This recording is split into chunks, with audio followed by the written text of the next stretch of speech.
Welcome to the program. I'm Mark Imperial. This segment's being brought to you by booksgrowbusiness.com. It's the place where busy professionals get their books done to educate consumers, grow their practices, and to leave a legacy. I'm doing a series of spotlights on remarkable business intermediaries from across the country.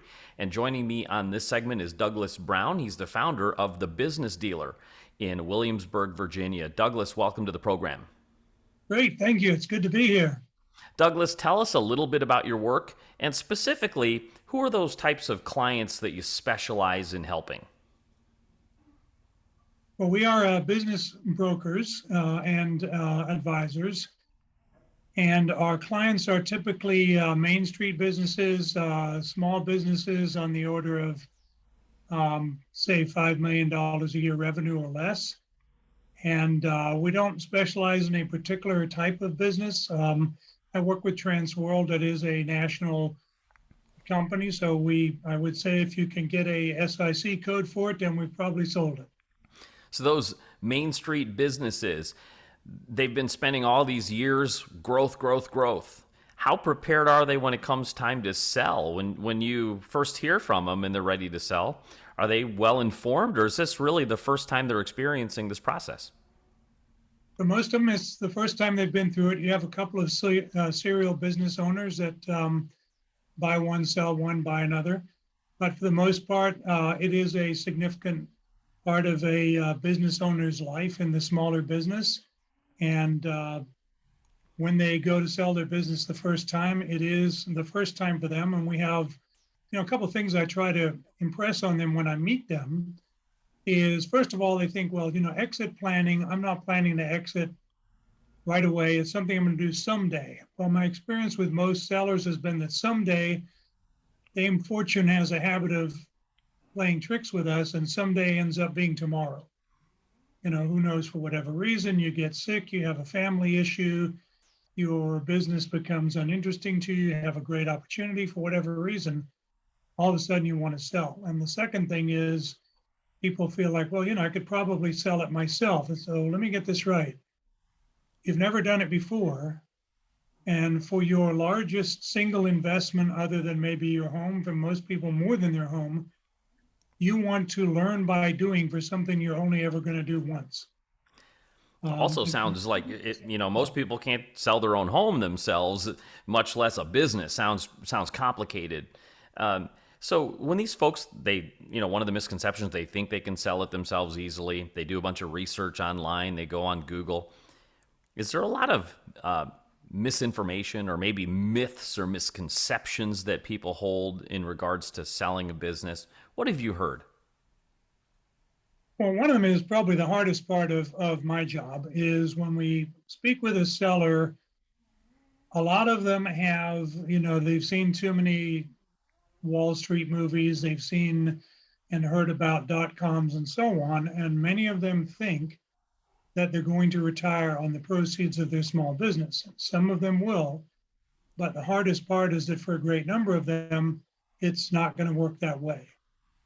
I would love it, of course, because we're paid on commission, if we could sell every business in the multi-million-dollar range. But the truth of it is that many small business owners have worked on their business for 10, 15 years, and it's only going to fetch them a few $100,000 when they sell. Certainly not enough to retire on.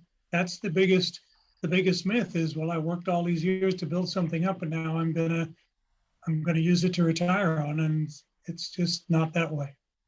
Let's talk a little bit about some mistakes that sellers might make. When you start working with them, do you find any big common mistakes they make that could sabotage the success of a sale? And linked to that, what exactly causes a business not to sell?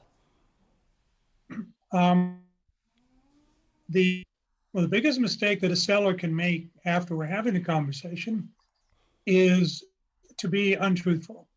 And I don't mean, they're puffing the value of their business. We expect that. It's the best, highest quality donuts in town, kind of things. We expect the seller to be clear on that. But I can't help them sell if they are not fully honest with me and transparent as to what is actually going on with the business. So a lot of these things they can do to make it easier to sell are all tied together. But for example, if you as a seller, you can't produce decent numbers on your business, it's going to be really hard to sell because that's the first thing the buyer wants to see. The harder it is for the buyer to get decent information about the business, the more they're going to be skeptical about what it is they're being offered. So number one is quit lying.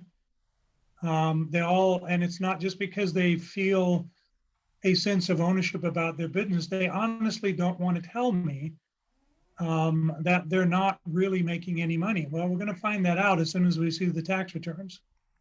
And the biggest problem with that is I can take their say so numbers and we can try and market the business. But as soon as the seller starts looking at it and say, okay, now what do we really got here? Maybe they even give them an offer. And then they start due diligence and start actually looking what's there. If things are not reasonably aligned to what they were told, the buyer's going to walk away. They're not going to spend 3 weeks trying to figure out what's going on with this business because they're going to figure that every rock they pick up has got yet another bug under it. So they're just going to walk. So number one, be honest, be truthful. And kind of what goes with that is be realistic about what's possible. I mean, I understand that we all want to sell our businesses for as much as possible. I would love to help you do that. But unfortunately, the buyers have access to the same kind of buy a business websites that the sellers also looked at. And there's a range of realistic values. Now, this business, for reasons that we can help portray in the selling process, may be worth more than other businesses like it.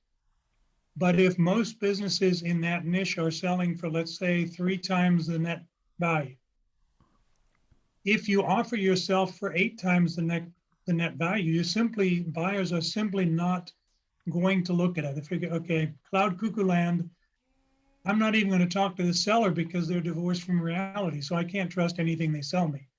So part of the game there is to get the asking price into a zone that the seller will believe, to the point that they will even look at the material to explain why we should pay more for this business than for the 3 other ones like it for sale in their state.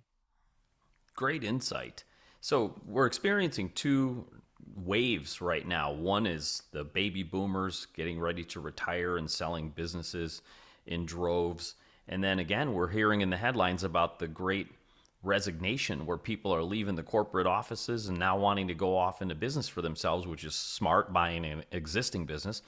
Have you seen that in your market? Has there been an uptick in potential buyers, and is this a good time to sell a business? Yes, it is. It's a tough time to sell a business if you're a marginal business, particularly because of COVID. You know, for example, restaurants. I mean, bless their hearts, I love those guys. And if you're running a good restaurant, you can make a lot of money. But there are a lot of restaurants that are kind of marginal. The owner is tired of putting in the hours and so on. And they go, well, but I don't want to sell it for $50,000, $100,000. I put all this money into it. My equipment is worth. No, it's not. Your equipment is worth nothing, because there are hundreds of thousands of restaurants all around the country that are flat out of business. The owner got up, walked away, left the equipment. And if you want to start a restaurant with nothing down, you can. You just go find the space, agree to lease it, and there'll probably be a full setup there for you. So for those guys, yes, it's brutal.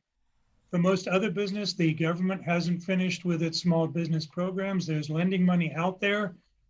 If there's a viable business out there, there are people looking to buy a viable business, and it's a great time to sell, even if other businesses are also selling, because what that tells a buyer is, hey, there are businesses out here that are making money, more than just one. So I can probably buy one and I have a reasonable chance of making money. So I mean, let's address one of the big common myths that are out there. People think, oh, small businesses are very risky. You get all these numbers about small businesses fail 80% of them every year, so on. Yeah, but those are startups, or they're not serious businesses. There's somebody that thought they would go out on their own. They hung up their shingle. Nothing happened. If you find a small business that's been in operation for 3 or 4 years, regularly turning a profit, unless you totally screw it up, you should be able to turn a profit also. So they are actually very stable and very reliable investments. Really terrific insight. Douglas, what inspired you to become a business intermediary? What inspired you? How did you get started? And how did you get into this field? Well, I tell you, I got into this field about 15 years too late because I did have a small business at one time in between consulting assignments and was doing pretty well. And then I got told I was going to go to the Gulf War, and I didn't want my business calling me from 10,000 miles away, wanting another few $1,000 to cover payroll or something. So I went to sell it. And I didn't know at the time that business brokerage was a thing. And I did sell it at a reasonable price. And that's actually where the problems begin. But the litigation for that is still underway. So I was doing business consulting for a couple of decades, really, after all that. And in the course of that, actually, Transworld contacted me and said, look, you're doing all this business value consulting. Have you thought about business brokering? And well, I didn't know that was a thing. But I looked into it, and I have to tell you, I enjoy this. I enjoy meeting with business owners, talking about what their business situation is, helping them portray their business in a way that people can understand, and working through the difficulties of, well, maybe that baby's a little uglier than you think, but we can still do something with it. So it's great. I just love it. It's a wonderful business. Douglas, it sounds like a perfect match for your talents and your experience. Douglas, for folks listening right now who are considering selling their business and they don't know where to start, would like to speak to somebody, and if they'd like to speak with you, how do they find you, connect with you, and learn more? You can find me on my website at thebusinessdealer.com, and I'll be happy to assist you there. I am, again, as I said, working with Transworld Business Advisors, and I have a site there also. And we have thousands of listings, and they're ready for you right now if you're planning on buying. And if they're selling, then give me a call, thebusinessdealer.com. This has been terrific. I really appreciate you taking the time to share with my audience today, and I wish you continued success for you and for all of your clients. It's been great speaking with you, and I look forward to seeing where it goes. That was Douglas Brown. He's the founder of thebusinessdealer.com. And this segment's been brought to you by booksgrowbusiness.com. It's the place where busy professionals get their books done and published to educate consumers, grow their practices, and to leave a legacy. That's all for now. I'm Mark Imperial, and thanks for joining me.